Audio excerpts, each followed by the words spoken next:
A couple of weeks ago, I had the pleasure to host Tara from Ask We Americans right here, and we took the time to do a couple of videos, just recording them to share our thoughts. This is one of those videos.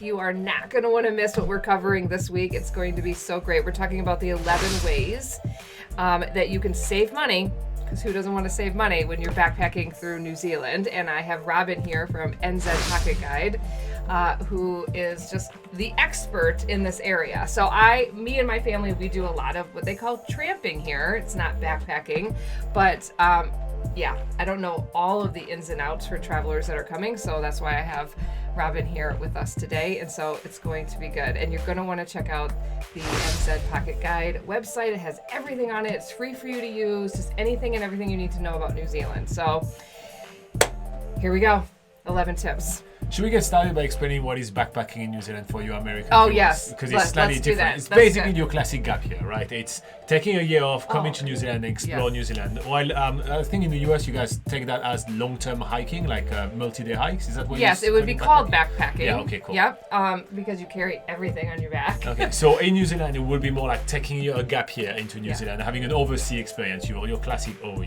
Right, but they, just so you know, in the US, they don't really take a gap year. It's not really a thing. You guys should start doing that. Yes, you should. I am so mad that I didn't, to be honest. Because it's not a thing. First tip, take a gap year. First tip, take a gap there you year. Go. All right. Definitely. All right, here we go. We got lots to get through. And you're going to want to stay tuned to the end because we got lots of tips after we get through these 11. Indeed, this is going to be a long video. Okay, first tip. You want to make friends along the way. So when traveling around, you probably, especially if you're taking a gap year, you're probably going to come solo. You may want to make some friends at the hostel to do some activities with them, to hitch a ride with them. You also want to make friends when you settle in some areas, just to have a little bit of work, working and kind of saving up a little bit of money for your next journey or the next leg of your trip. Make some friends along the way. Usually opens a lot of different doors and opens many different opportunities. So that's the first thing. Don't be shy, step out of your comfort zone and make some friends. Number 2, make your own meals. When traveling around New Zealand, you can stay in hostels or backpackers accommodations.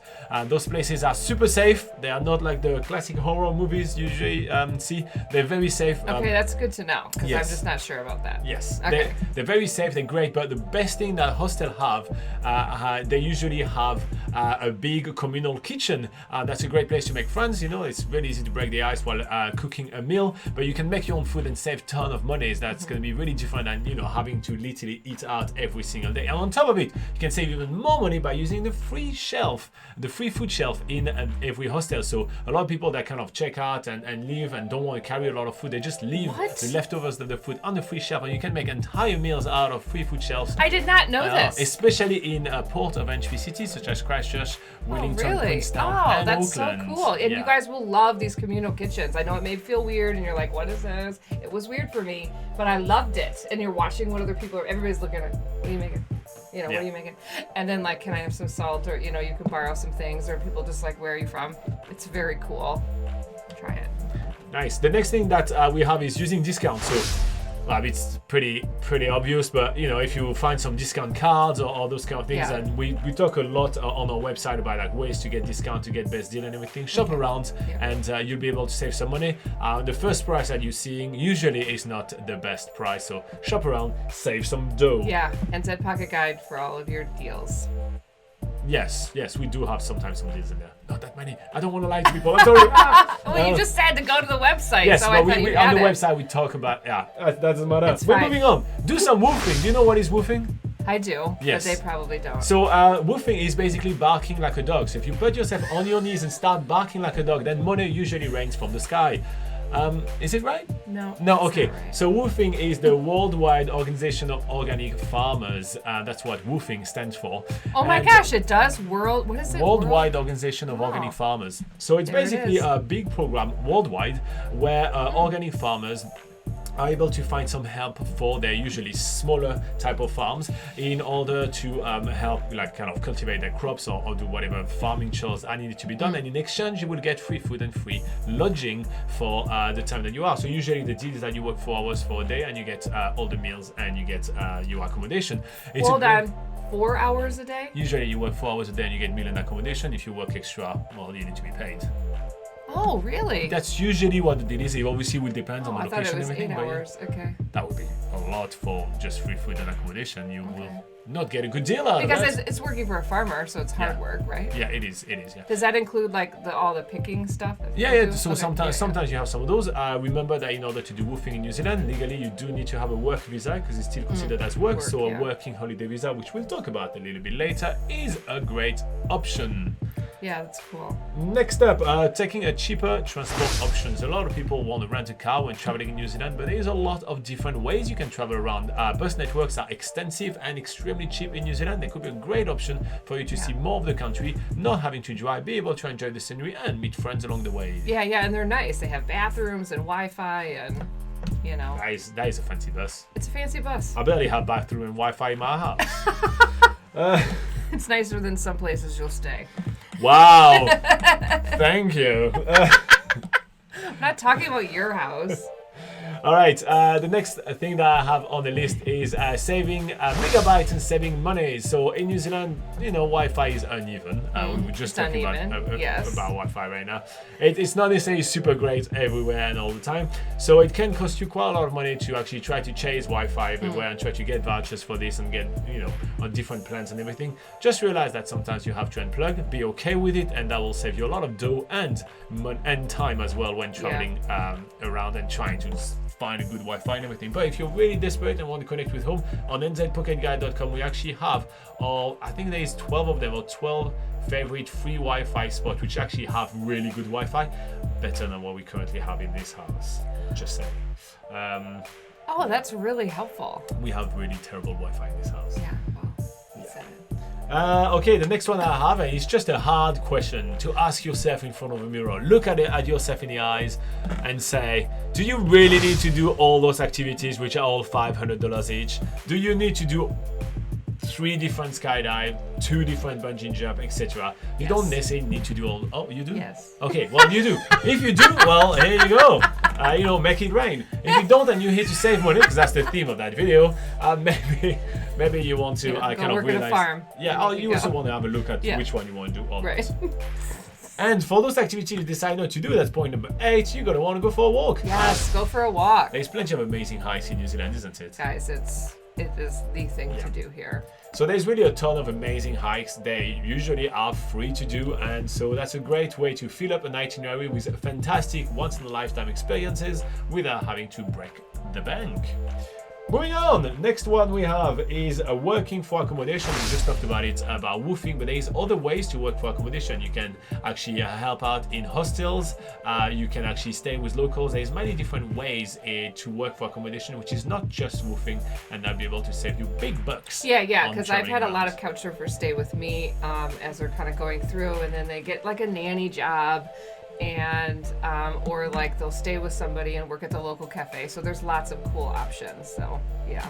And while we're talking about accommodation, when picking a hostel, what about you pick a hostel that has good perks? Rather than having to stay in a hostel and then after having to pay for a kayaking tour or a surfing trip or anything like that, what about you stay in a hostel that has inclusions such as free surfboard hire or free kayak hire, etc. Oh, that's nice. That's a huge tip. I didn't know There's that. plenty of hostels that have, like, especially free bike hires, for example. Many hostels will give you bikes for free, and that saves you, you're renting a bike for about a day in cities in New Zealand. It's between $50 to $70. So that's a big saving. It won't be the best bike in the world, but you will get the free bike, so why not? So check out what perks you have. We make sure that we mention the kind of perks that we do like for each hostel when we talk about each hostel, either on our channel or on the website. So when picking your hostel, don't just look at trying to get the best deal. Look at what kind of inclusion you can have. The whole value that you're getting. Yes, there's a fantastic hostel in Raglan, for example, that will give you free surfboard, free bike hire, and even have a jacuzzi right in the middle of the the hostel, and it's all free, so that's pretty damn good. Is it close to the beach? Like, can you get right? Really it's right there. Yeah, oh it's my not. gosh. It's really not bad. Anyway, so there's plenty of hostels. It's like the surfing area of the North Island. So, and then the last tip is definitely find a travel buddy, because that can cut down costs, right? Because then you can share costs. Yeah, definitely. So I'm not saying travel with somebody, because usually when you travel, I'm a big proponent of traveling alone, and we probably will talk about that later on your channel again. But But yeah, so I'm a big proponent of traveling alone, but finding travel buddies along the way for the activities that you want to do along the way is always really good. Like, I can't remember how many times I've got a family pass with a couple of other backpackers that was traveling around. It's Oh, like, that's a good idea. why Those not? are You much know what I mean? cheaper. Yeah. Exactly. First, we cram ourselves at 4 in the car, so like that we don't have to sort out on transportation Right, to or go the there. transport. And Okay. then we get ourselves a family pass, and bish, bash, bosh, you all sorted, and you Oh, save that's big good. bucks. That's good. So yeah, just these kind of things. Finding travel buddies along the way is always a good idea. Okay. Nice. And also you shave money on, like, you know, usually after that you make food at the hostel, which I always like doing, and you know, you all put your money together all to put make it a meal. together. It's Ah, always that's cheaper. true. Yeah. Yeah, It's always yeah. cheaper to cook for multiple people than just for No, one that's person. true. So, yeah. Yeah. That's a good idea. Wow, that's really good. I learned a lot there. I hope that these are helpful for you. We also have prepared some extra tips to talk to you about today. So I'm going to go through a couple of them, and then I'll have Robin explain them. So traveling alone. What do you mean by that?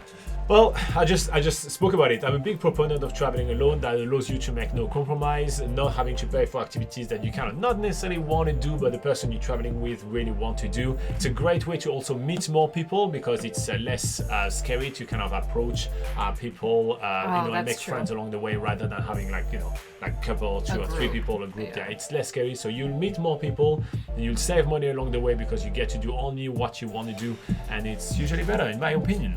Okay, another extra tip, make a budget and stick to it. I know it's hard. Yeah, that's It's that's hard. pretty It's self-explanatory. hard in but- life in general, Yeah, and it's really hard on holidays. Yeah, it's very hard. But yeah, like seriously, just know how much money you have to spend for this holiday and stick to it, and know when you need to make some cuts Good. and when you need to do a hike rather than do a bungee. Right, because those bungee jumps are expensive. Yes, and very scary. You can see a video on my channel where I chicken out and Ooh, my we'll girlfriend link has it to do it above. instead of me. Yeah, you really? Which Yeah. one did you do? The really big one in Queenstown? or The whatever? ledge bungee in Queenstown is not the big one, that's the one when you have to run. And Yeah. I chickened out, almost passed out. It's pretty funny. And then I turned to Laura and I said, Laura, well, then you have to do it. And you know what? Balls to the walls, she did it. So yeah, she's my better half for many really valid So reasons. did you actually do it? I did a bungee when I was younger, but I didn't do this one. I Oh, literally. you actually got scared. Oh, I almost passed scary. out. I mean, I will show you the video. It's really Yeah, funny. we'll have to see the video. But like, yeah, my kids did bungee jumping this year. They're teenagers. They didn't even hesitate. My son just went, "Bonk." Oh, I did it when I was younger. I did it like, I was I one was of those like- silly people that didn't I'm make it. screaming, but Yeah. he's, Yeah. It's, yeah, no way. height is scary. I'm But just trying to imagine myself being boom like that. I think. Anyway, a I'm little fine with off the- skydiving, I've done many skydivings and I love skydiving. I just You love kinda- skydiving. Yeah. I Have you just like kinda- skydive like by yourself? Or No, you always need with specialized. tandem? And Yeah, like, you it's, do. it's, Okay. it's like, it's more of a I process. don't know. I'm than not a in that time, yeah. world. Skydiving. I've done the fake skydive, like Oh, in yeah. the wind tunnel.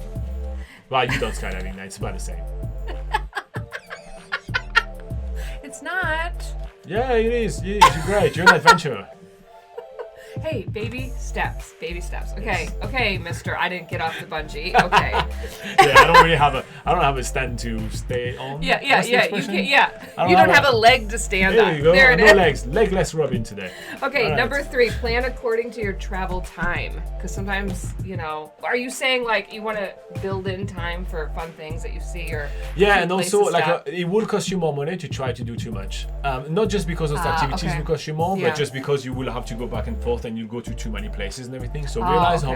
how much time you have and make the most of each spot you are. It always costs less money to actually go to a let's say 3 points in 1 week and actually have a couple of days to do those kind of things and settle somewhere rather than kind of try to go everywhere. No, it's true. Which is a bit I more have chaos. learned that lesson as well. Yeah. Yep.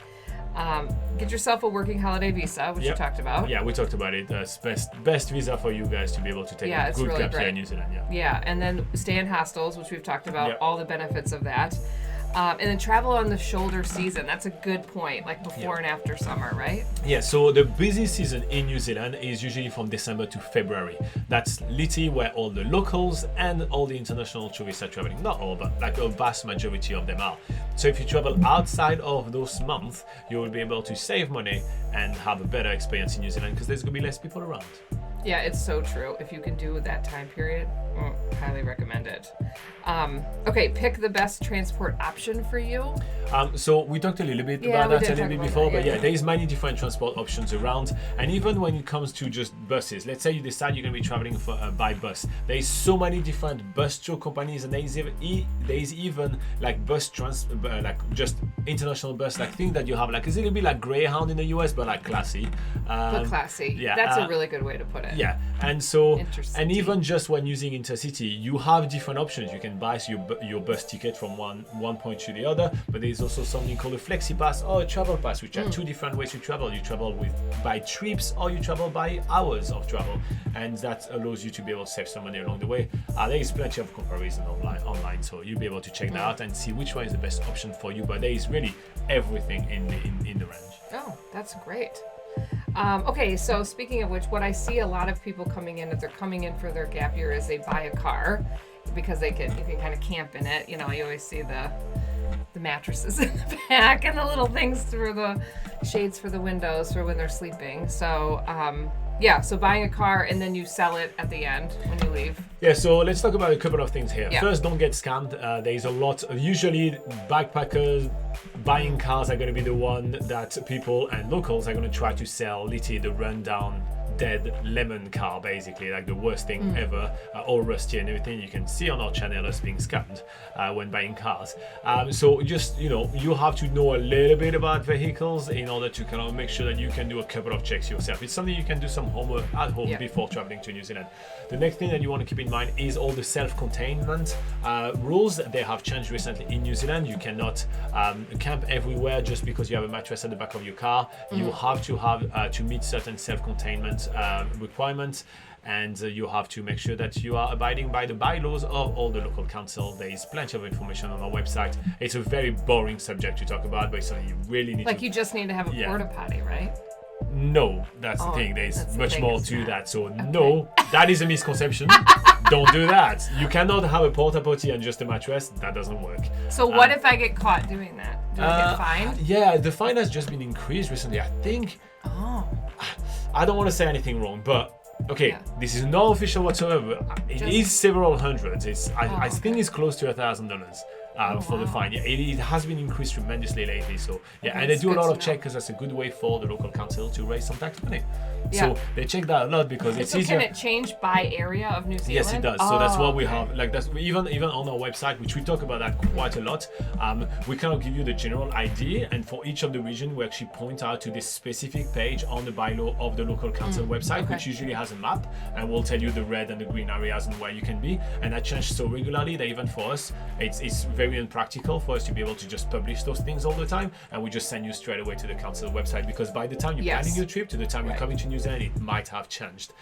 So that's why we do it like that on the website, because it just changes so often. Okay. No, that's really good to know. So I'm definitely going to need to read that. Make sure that you use Facebook backpacking groups. Is helpful. With people that are coming and you can meet people. Yep, that makes sense. Or even find somebody that's selling their car at the end of the trip and be able to get a good deal out of it. Just make sure you check the car well. But yeah, there is plenty of good opportunities there. You can get like surfboards on the cheap, a guitar if you feel like you want to be that white boy with dreadlocks playing guitar at the back of the hostel. There's always one. You need to be that cliche. You need to be that cliche, right? So one of you guys have to do that. So maybe you want to be that guy. So yeah. You need to be the one that comes in and you're like really good at guitar. Yeah. And you're like, move over. Yet you have met that one. But, the one that do scratchy, there is many of those. Scratchy. Okay, hike until you wear your shoes out. Yeah. Okay, I just want to say one thing with this is make sure that if you get really nice hiking shoes, that New Zealand isn't the first time you put them on. Yeah, that's 100% sure. Make sure you test your hiking shoes a lot. Yes, a lot. But yeah, aside from that, do a lot of hiking. It's a free activity in New Zealand. It's really awesome. Yes, and wear them out because it's so good. And load up on the free activities. Obviously, most of the most amazing places in New Zealand are free to begin with. Definitely. All of the beautiful outdoors. But yeah, there is even some iconic activities in New Zealand which are free. You can check out the Te Papa Museum, which is the National Museum in Wellington, which is an absolute gem of a museum. It's free to visit. And the Wellington Museum right next to it is also great. Yep, there is also fantastic gannet colonies, which are absolutely amazing to watch. All the seal colonies are all free. There's really a lot of free things to do. And to be fair, that's the thing that we talk the most on our channel. People always ask us free things to do, obviously. But yeah, there's a ton of free things to do around New Zealand, which are fantastic. So load up on those and just sprinkle those expensive activities along the way. And that'll help you make your itinerary around New Zealand exceptional and not too expensive. Let's see. We get some other tips are be okay with being less connected. You kind of touched on that. Yeah, be okay that's if okay. There's no Wi-Fi. That's okay not to be on Instagram. You will survive. By the way, what's your TikTok handle in case you guys don't follow her yet? What is it? I'm Kiwi Americans across all social. Just so you know. So make sure you follow her on TikTok. On. So if you get, if you get network at that point, right, you've got to say thank you to Tara for organizing all those tips for you guys. So yes, there are. Well, it's a lot of differences between you. So yeah, it would be a lot of tips on surviving your way through New Zealand. That's good. And then make sure you declare when you get off of the plane. Because it is expensive not to declare things. Expensive. So we talk about it in some other video of yours, but make sure to declare things if you're not sure. When you enter New Zealand, there is things that you need to declare at custom and biosecurity. The biosecurity rules in New Zealand are really tight, so make sure that you declare it in case of doubt, because if they catch you and you haven't declared it, then you will be fine. If they catch you and you haven't declared it, they will ask you to surrender the item, but you won't be fined. And they do catch a lot of So just declare. people. When in doubt, declare. Exactly. That's what you should do. Yes. And get an FPOS card. It's electronic funds transfer point of sale is what it means. Yes. Yes. And definitely. Why do you recommend that? Just because it will save you a lot of money. I've seen Americans that came here for a gap year an entire year and use their US credit card for all of their purchases. Oh, because you're paying the fee every time. Exactly, every single time you pay the fee. So when you come here on the gap year, even if they tell you it's a no-fee credit card, this and that, even with the exchange rate, the bank is going to make some money. If they do no fee, it's not at the goodness of their heart. They are bankers. I mean, let's be honest, right? So they will make some money out of it. So just to make sure that you all open yourself a New Zealand bank account, especially if you're going to be working here, it's going to be easier to get paid. Oh yeah, that's true. And get an FPOS card, because that will definitely save you a lot of money. And just like paying for things in New Zealand is so easy. You literally just transfer money into people's accounts. So if you buy something that you need, from like Trade Me or Facebook Marketplace, you can just, yes, get a bank account. Yeah. Definitely. If you're especially here for a year. And this may be like your only time that you ever get to New Zealand. So make sure that you plan it out, you think through, and just, I think it's helpful to, and I've had to do that here because you can't afford everything here that you definitely want to do. So you have to pick and choose. And so if it's like the only time you ever come, you're going to want to do it. The only reason why I did this tip, especially at the end, is like, we just talked about saving money and try to, count dollars and dimes right here for like the last 20 minutes. I also want to remind you guys that you're only going to be in New Zealand for like one time. Yeah. If you're here for one time, it's okay to spend some money. So, treat yourself to the couple of things that you really do want to do. Right. So, save money on like all those very easy tips that we talk about when making food and all these kind of things, but treat yourself. You're probably not going to come back to New Zealand. It's an absolute luxury to be able to fly all the way across the world and have a once in a lifetime experience. And, then life will catch up when you get back home, and you'll be grinding to the... Yes, like our family motto is, you can sleep when you're dead. Just keep going. Here you go. Do that. That said, you should have seen her face this morning. She was clearly needing more sleep. All right, well, I hope that these tips were helpful to you this week. And comment below if you have tips or things that you wish you would have known when you came on your gap year, or if you've traveled in another country or anything would be helpful. And thank you for Robin for joining us today. That was really great. So anyway. And another common prompt for you guys, if you want to tell us below what's going to be the most expensive item on your whole itinerary, I'd be curious to know what you guys are willing to spend money on and what you're more keen to do. Ooh, I like that. Yes, comment below that. Below. All right, sounds good. We'll see you next week.